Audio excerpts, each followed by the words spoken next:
Hemos recorrido el viaje de la conciencia, los paisajes del más allá y los límites del retorno. Y ahora estamos en nuestro capítulo final de la serie Más allá del velo. Para que puedas tener una mejor comprensión del tema, te invito a ver todos los capítulos, si es que aún no lo has hecho. La serie está por demás interesante, ¿sí o no? Pero después de haber hecho este recorrido, hay un fenómeno que inquieta incluso a los más escépticos: los seres que aparecen al otro lado del velo. Miles de personas de culturas y edades distintas describen encuentros que no pueden ser explicados solo por sueños o recuerdos. Algunos los llaman ángeles, otros guías y otros simplemente almas de seres queridos.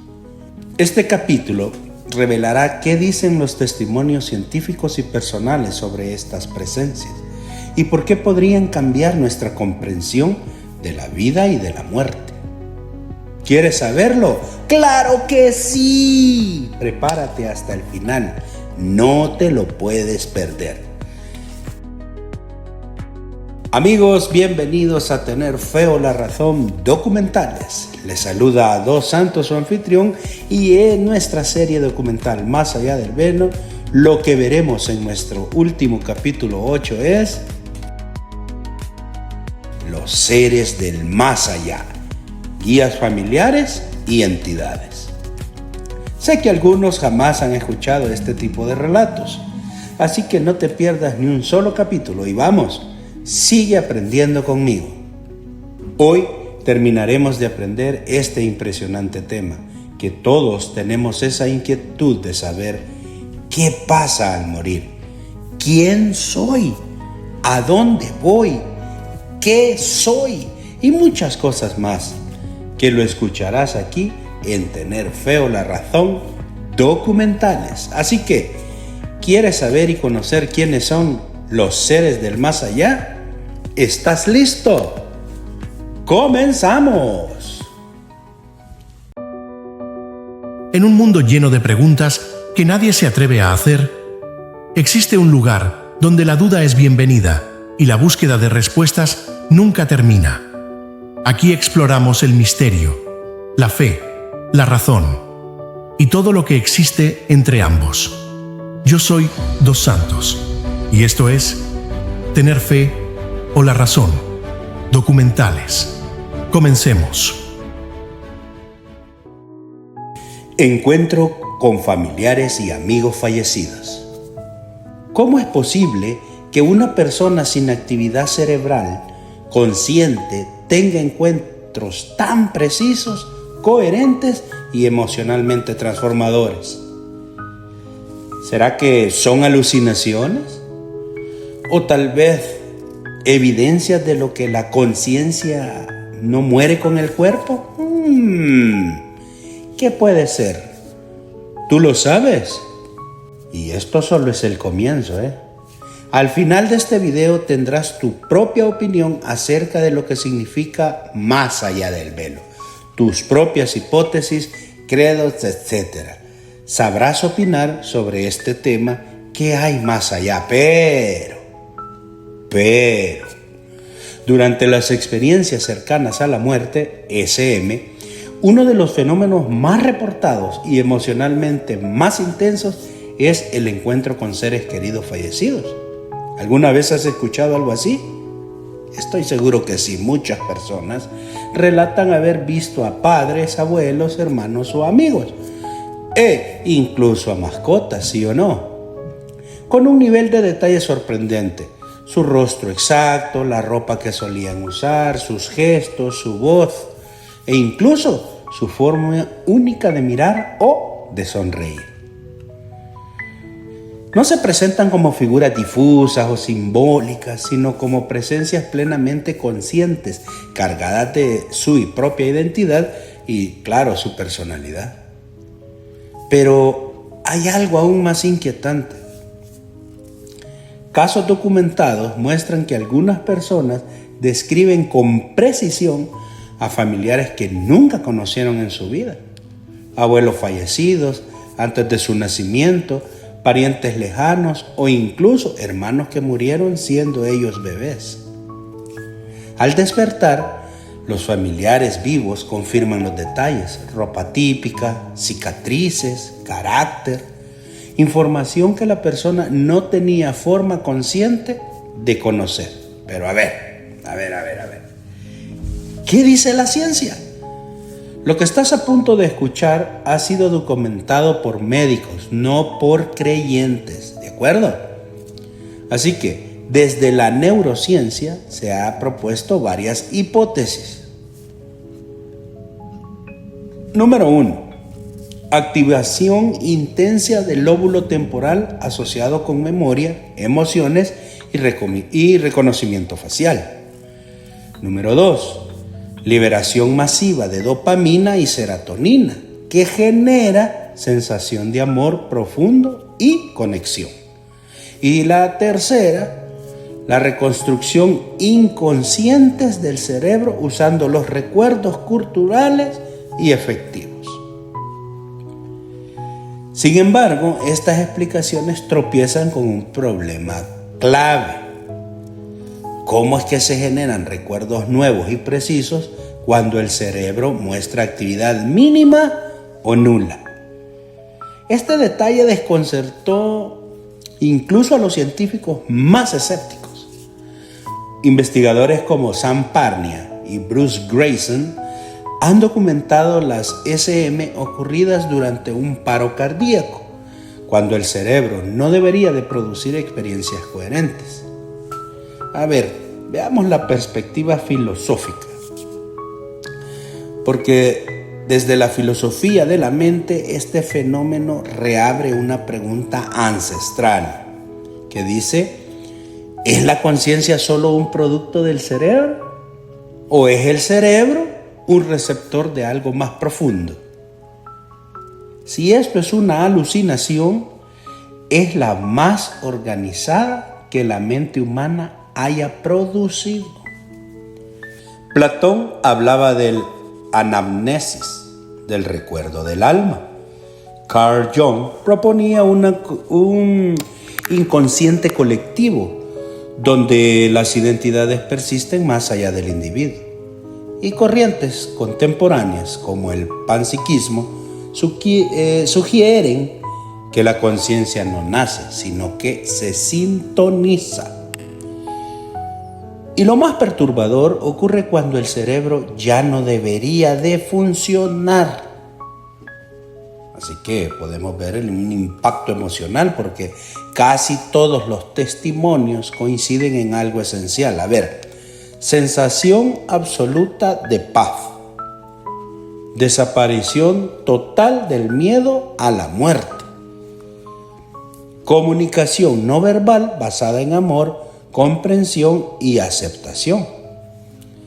También recibes mensajes como: todo está bien, aún no es tu momento, no estás solo. ¿Sí o no? ¿Lo han escuchado? Muchos regresan transformados para siempre. Pero veamos las guías y esos seres de luz. Si personas de todo el mundo describen la misma guía benevolente, incluso sin compartir creencias, ¿podría existir un plan universal para cada conciencia? ¿Qué dices? ¿O estamos ante una estructura tan profunda de la mente humana que aún no comprendemos? Al parecer es esa, ¿sí o no? Y lo que viene después es aún más desconcertante. Sigue viendo.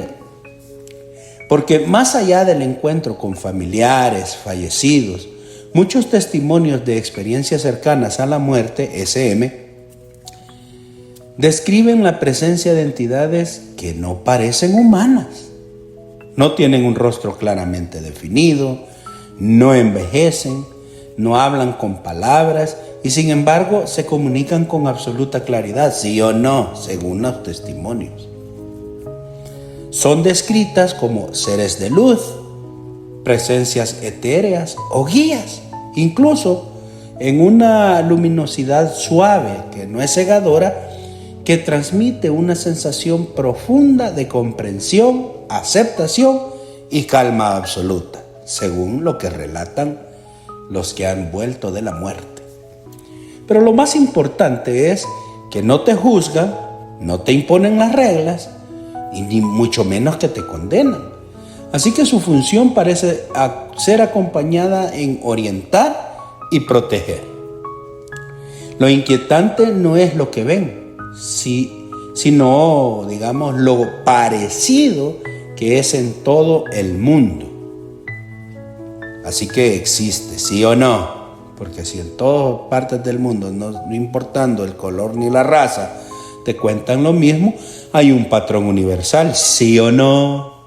Aquí ocurre algo desconcertante, vamos a ver.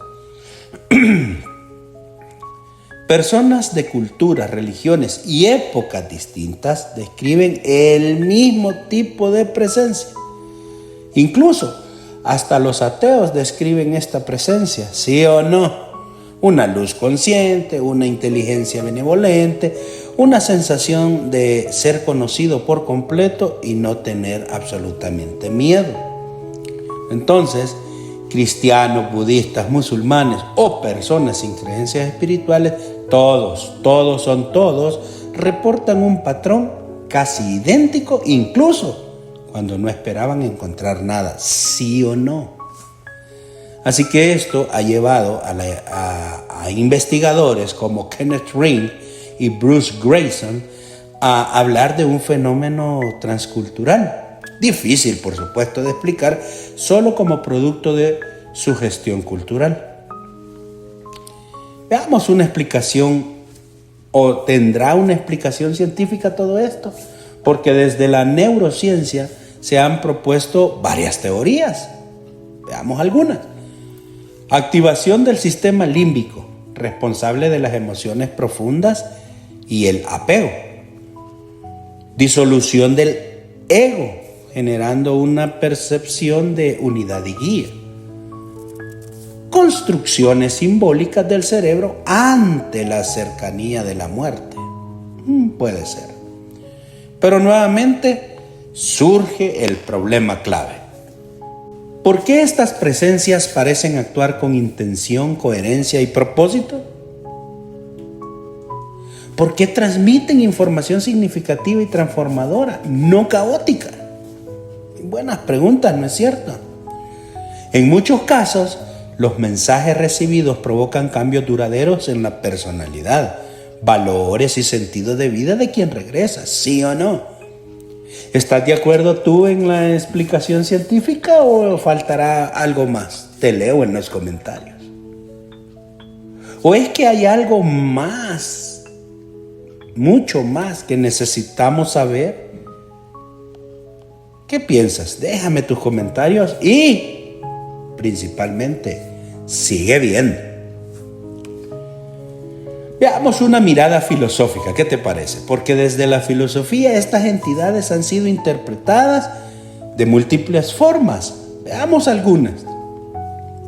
Platón hablaba de daimones, que era inteligencia intermediaria entre lo humano y lo divino. En el neoplatonismo, el alma es guiada por principios superiores al desprenderse del cuerpo. ¿Qué piensas tú de eso? ¿Será desde este punto de vista? O, como dice Carl Jung, que sugería que podrían ser arquetipos del self, o sea, de usted mismo, manifestaciones de una conciencia mucho más profunda que el yo individual. ¿Estás de acuerdo con Carl Jung o con Platón? ¿Qué tú dices? Te leo en los comentarios, muy importante. Las corrientes modernas de la filosofía de la conciencia plantean una hipótesis inquietante. Tal vez la conciencia no nace sola. Tal vez siempre ha estado acompañada, sí o no. Pero, tenemos un mensaje común. Aunque las formas varían, el mensaje se repite. No es tu momento, todo tiene sentido, aún hay algo que debes aprender, no tengas miedo, no juzga, no ordena, solo guía. No hay imposición, no hay castigo, solo una sensación de dirección. Así que si esto fuera una alucinación, ¿por qué sigue el mismo patrón universal? Interesante, ¿no es cierto? Si fuera una alucinación, una persona tendría de una forma y otra de diferente forma, ¿no es cierto? Pero es un patrón universal en el cual es lo mismo, no importando dónde estés ni quién sea. Tremendo, ¿no es cierto? Mensajes y misiones. Si estas presencias no solo te acompañan, sino que te enseñan y te orientan, ¿qué implicaciones tiene eso para nuestra vida aquí y ahora? ¿Lo sabes? ¿Te puedes imaginar eso? ¿O es que es necesario que pasemos por esa etapa para comprender? ¿Qué tú dices? ¿Estamos viviendo alineados con ese propósito o ignorándolo? En muchas experiencias cercanas a la muerte, SM, los encuentros no se limitan a la observación. Hay mensajes y en algunos casos misiones claras. Las presencias de seres que creen que son familiares, guías o seres de luz, según lo que ven o los que los ven, les transmiten información específica o muy bien detallada, que por eso creen lo que les dicen. No fue una visión, fue una instrucción. Advertencias sobre decisiones futuras, consuelo relacionado con la pérdida de seres queridos, recordatorios sobre el propósito de la vida que pueden tener, o llamados a cambiar su forma de vivir o de relacionarse con los demás o su pareja, si no están bien con lo que tienen ahora en sus vidas, etc.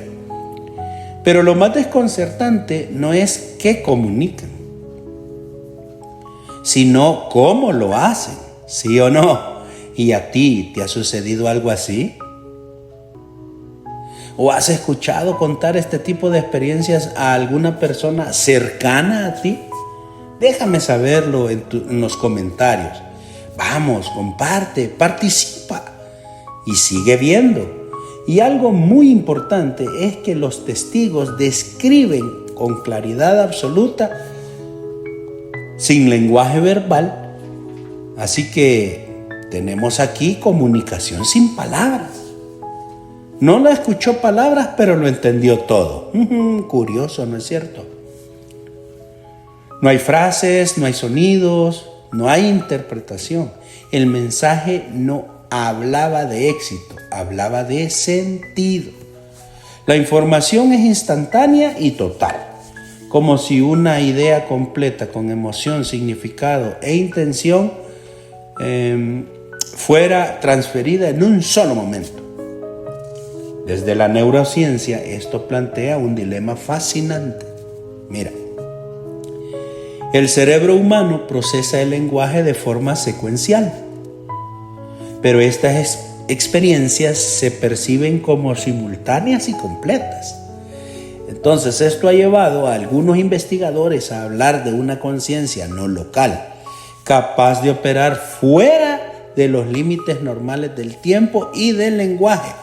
Pero, a ver, aquí hay algo también, porque si me hablan de la neurociencia y me hablan de un cerebro, pero si estás clínicamente, ya no estás vivo y estás fuera del cuerpo, ¿por qué mencionar el cerebro?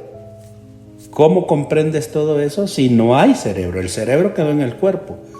Así que está muy curioso esto, ¿no es cierto? ¿Qué es lo que realmente somos? Pero a ver, ¿qué dice la ciencia de todo esto? Los estudios sobre SM muestran que muchos mensajes recibidos generan cambios duraderos, aumento de la empatía, reducción del miedo a la muerte, reordenamiento radical de valores y una sensación profunda de propósito. Así que desde una mirada escéptica, eso plantea que el cerebro, al borde de la muerte, reproduce narrativas de sentido para proteger la psique. Pero sugiere la pregunta, o más bien surge una pregunta incómoda con respecto a esto. Veamos. A ver qué tú dices de esto. ¿Por qué estos mensajes suelen ir en contra del ego, del éxito material o del poder? ¿Lo sabes tú? ¿Qué piensas de esto? ¿O por qué invitan a la compasión, la humildad y el amor, incluso cuando no benefician al individuo? ¿No es cierto? En muchos casos, personas que están al borde de la muerte e incluso tuvieron muerte clínica, cuando regresan, si eran de una forma petulantes, pues se vuelven más amorosos y cuidadosos hacia los demás. No es cierto. ¿Se han dado cuenta de eso? Algunas personas cambian, la gran mayoría, alguno que otro no, pero la gran mayoría cambia totalmente. Así que desde la biología evolutiva, esto no resulta fácil de explicar, claro que no. Y por eso algunas personas no cambian para nada su manera de ser, lo que les decía, o la aptitud. Otros, en cambio, como les decían, tienen un cambio súper radical de 360 grados en todo su ser y aspecto. Pero, ¿qué es lo que dice la interpretación filosófica? La filosofía dice que tiene esta idea que no es nueva. Es decir, Sócrates hablaba de su daimonium, que era una voz interior que le guiaba sin imponer. En el estoicismo, el propósito de la vida es alinearse con el orden del cosmos o el logos. Y para Viktor Frankl, el ser humano no busca placer, sino sentido, incluso frente a la muerte. ¿Estás de acuerdo tú con estas interpretaciones de estos filósofos? A lo mejor, tal vez para comprender esto un poco más, habríamos que leer un poquito de filosofía. Si es que si nunca has leído a ninguno de ellos o de algo de filosofía, pues te invito a que busques para que todo esto se comprenda mejor. ¿Qué te parece? Pero lo más importante, déjame tus comentarios. Y sigue viendo. Las SM parecen tocar ese mismo núcleo. No dicen quién eres, sino para qué estás aquí. Interesante, ¿no es cierto? ¿Qué piensas tú hasta aquí? ¿Sí o no que nos hace pensar qué puede ser cierto en todo esto? Veamos a continuación un mensaje recurrente. A ver. Aunque los contenidos varían, los mensajes comparten una esencia común. Ama más, no temas equivocarte, tu vida tiene valor, incluso en el dolor, y lo que haces a otros te lo haces a ti mismo. No hay dogma, no hay religión impuesta, solo una sensación clara de la responsabilidad consciente, ¿sí o no? Después de esto, su vida nunca volvió a ser la misma, ¿sí o no? ¿Qué piensas? Entidades extrañas y experiencias desafiantes. Si la conciencia enfrenta pruebas más allá del cuerpo, ¿no sugiere esto un propósito evolutivo que continúa después de la vida física? ¿Y si la muerte no fuera el final, sino un examen de comprensión? ¿Qué piensas tú de eso? Interesante, ¿no es cierto? Por eso les digo, querido amigo, que cuando terminemos toda esta serie, podremos dominar mejor todo este tema. Así que lo que viene a continuación va a cerrar el ciclo de este viaje. Veamos. No todas las experiencias cercanas a la muerte, SM, son luminosas, reconfortantes o de familiares. No, claro que no. Porque algunos testimonios describen presencias ambiguas, difíciles de clasificar. Es decir, no parecen humanas, no se comunican con palabras y no transmiten el mismo consuelo que los guías de luz.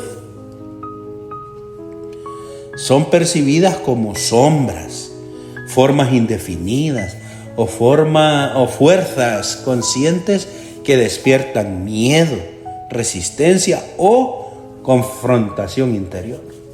Sin embargo, hay un detalle clave. Nunca te hacen daño, o al menos no se ha reportado hasta el día de ahora alguno. Pero sí tenemos el rol del miedo. Estas entidades no atacan, no castigan, no persiguen. Su función parece ser provocar una reacción, más bien. Muchos relatan que estas presencias aparecen cuando hay conflictos, más bien dicho, no resueltos, culpas profundas o un apego externo a la identidad terrenal, o al menos eso es lo que se cree. El miedo no viene de ellas, viene de uno mismo. Desde la psicología profunda, esto recuerda a la idea de la sombra, claro, propuesta por Carl Jung. Aquello que reprimimos, negamos o tenemos, pero que necesita ser integrado para evolucionar. Podría ser. Dime, ¿qué piensas tú? ¿Tenemos alguna explicación científica? Desde la neurociencia se han sugerido varias hipótesis. A ver, la activación de circuitos del miedo primario, o sea, amígdala. Estados de disolución donde el cerebro proyecta contenidos inconscientes. O fragmentación del sentido del yo al disolverse el ego. Pero aquí nuevamente surge una anomalía difícil de ignorar. A ver, estas experiencias siguen una estructura coherente, no son caóticas ni aleatorias. Tienen un inicio, una confrontación, pues también una resolución. En muchos casos, cuando la persona deja de resistirse, la experiencia se transforma y da paso a la luz. Bueno, así lo cree la ciencia. No sé tú qué puedes decir de esto, pero te leo en los comentarios. Veamos qué dice la lectura filosófica, ¿te parece? En casi todas las tradiciones filosóficas espirituales aparece esta idea. A ver, en Platón, el alma debe purificarse antes de poder contemplar la verdad. En el libro tibetano de los muertos, la conciencia atraviesa un estado confuso antes del despertar. Te recomiendo que si logras tener o ya tienes el libro de los tibetanos de los muertos, léelo, es muy importante para comprender todo este tema. Interesante, ya lo verás. Y si no lo tienes, sería bueno que lo busques. En Dante, el descenso precede al ascenso, ¿sí o no? La experiencia desafiante no sería castigo, sino un proceso de aprendizaje. Si aún no has leído algo de estos libros de filosofía, te invito a que lo hagas. Eso te ayudará a comprender mejor toda esta serie. Pero aún así, puedes dejar tu comentario, es muy importante. ¿Qué es lo que piensas sobre este tema? ¿Qué te ha parecido toda esta serie? Vamos, comparte y participa. Recuerda que vendrán más temas similares de pensar, de usar la razón, temas muy importantes que son de interés. No te puedes perder ni uno solo. Pero continuemos viendo para saber si existe un más allá no uniforme. ¿Qué te parece? Estos relatos sugieren algo inquietante. El más allá no sería un espacio homogéneo o estático, claro que no, sino un territorio de conciencia con niveles, transiciones y estados de comprensión. No todos llegan al mismo lugar, no todos atraviesan la experiencia de la misma forma, pero cuando deja de resistirse, todo cambia. Y eso abre otra pregunta aún más profunda. A ver, ¿la conciencia evoluciona incluso después de la muerte física, sí o no? Esta es muy buena pregunta, ¿no es cierto? Te la repito. A ver, ¿la conciencia evoluciona incluso después de la muerte física? ¡Wow! Aquí sí te dejo en qué pensar. A ver, ¿qué crees tú de todo esto? ¿Evoluciona o no? ¿O será que el miedo sí viene de uno mismo y por eso no podrían percibir cosas como sombras, formas indefinidas o fuerzas conscientes que hacen que sintamos el miedo? ¿O resistencia a la confrontación interior? Te leo en los comentarios. Interesante, ¿no es cierto? La unión con la conciencia universal. En la fase final de nuestra experiencia cercana a la muerte SM, los testimonios convergen en un punto sorprendentemente similares. No hay cuerpos, no hay identidades separadas, no hay miedo, ya no existe, solo queda una sensación absoluta de unidad. Las personas describen una fusión con todo lo que existe. El tiempo deja de tener sentido, el amor no es una emoción, sino una ley fundamental. Y la vida se comprende no como fragmentos, sino como un todo coherente. Algunos le llaman la luz total, otros Dios, otros simplemente el uno. Comprensión total sin palabras. Lo más desconcertante es que no se trata de información nueva, sino de un recuerdo profundo. ¡Wow! Los testigos dicen, siempre supe esto, solo lo había olvidado. Increíble. Se comprende simultáneamente, ¿sí o no? El sentido del sufrimiento, el valor de cada vida, la interconexión entre todos los seres, que nada se pierde, solo se transforma, ¿sí o no? Así que desde la neurociencia, esto ha sido asociado con la disolución completa del ego y la desactivación de las redes cerebrales que sostienen la identidad individual. Pero, es que siempre hay un pero. Nuevamente surge, digamos, la paradoja. Veamos. ¿Cómo puede surgir una experiencia de orden, claridad y significado total cuando la actividad cerebral debería estar colapsando? ¿Sabes tú la respuesta? ¿Te la imaginas? ¿O qué piensas de esto?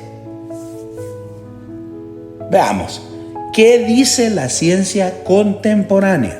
Porque para algunos investigadores que sugieren que el cerebro actúa como un filtro, no como un generador de la conciencia, teorías como conciencia no local, panpsiquismo y la teoría del filtro cerebral según William James y Aldous Huxley proponen que la conciencia es fundamental y el cerebro solo la modula. Al cesar el filtro, la conciencia se expande. No es una prueba definitiva, pero sí es una hipótesis seriamente debatida en filosofía de la mente. Además, es muy interesante esa hipótesis, ¿sí o no? Y bueno, además tenemos la visión filosófica que no puede faltar en nuestra serie. No. A ver, este estado final no es nuevo en la historia del pensamiento. Por ejemplo, Plotino hablaba de la unión con el uno. La Vedanta describe el regreso del Atman a Brahman. El misticismo cristiano habla de la unión con Dios. Y Spinoza describe a Dios como una totalidad de la existencia, ¿sí o no? Así que lenguajes distintos, una misma experiencia, dime sí o no. Otra vez, lenguajes distintos, una misma experiencia, sí o no? ¿Qué tú piensas? La transformación al regresar. Quienes regresan de ese estado suelen describir, mira, pérdida total del miedo a la muerte. Aunque yo lo dudo personalmente porque tampoco es que quisieron quedarse al otro lado, no pasaron el velo.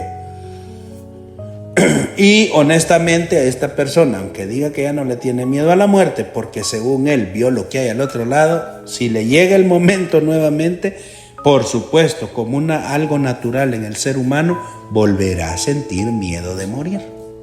¿Sí o no? ¿Estás de acuerdo? Pero otra cosa es el cambio radical de valores, mayor comprensión y sentido de unidad, dificultad para expresar con palabras lo vivido. Muchos dicen algo inquietante: volver fue más doloroso que morir. ¿Te imaginas? ¡Wow! Es increíble, ¿no es cierto? Te pregunto si conoces a alguien que haya regresado del más allá y te cuente todo lo que vio, escuchó y todo lo demás. Y si la has visto, y si en caso tú le has visto algún cambio en su vida a esta persona, o sigue igual como desde siempre la has conocido. Déjame tu comentario para aprender aún más como todos nosotros. Entonces, si todos terminan conectados a esta misma fuente, si la conciencia no se extingue sino que se integra, ¿podría la muerte entonces no ser el final, sino el regreso a nuestra verdadera esencia? Como dice aquel texto, el espíritu vuelve a quien lo dio. ¿Qué te parece? Y ahora la pregunta ya no es ¿qué ocurre al morir? Ahora es ¿cómo estamos viviendo? ¿Sí o no? A lo largo de este viaje hemos visto algo inquietante y revelador a la vez: que no estamos solos al morir, que aparecen guías, aparecen familiares y presencias conscientes, que el amor y la comprensión parece ser un lenguaje universal y que incluso existen desafíos, no como castigo, sino como aprendizaje. Todo apunta a una misma idea: la conciencia no se apaga, continúa. Pero si eso es cierto, entonces hay una última pregunta aún más profunda que debemos enfrentar.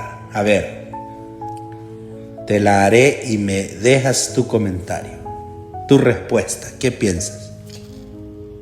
¿Qué ocurre con el tiempo cuando la conciencia ya no está atada al cuerpo? La repito. ¿Qué ocurre con el tiempo cuando la conciencia ya no está atada al cuerpo? Te leo en los comentarios, porque muchos testimonios coinciden en algo imposible de ignorar.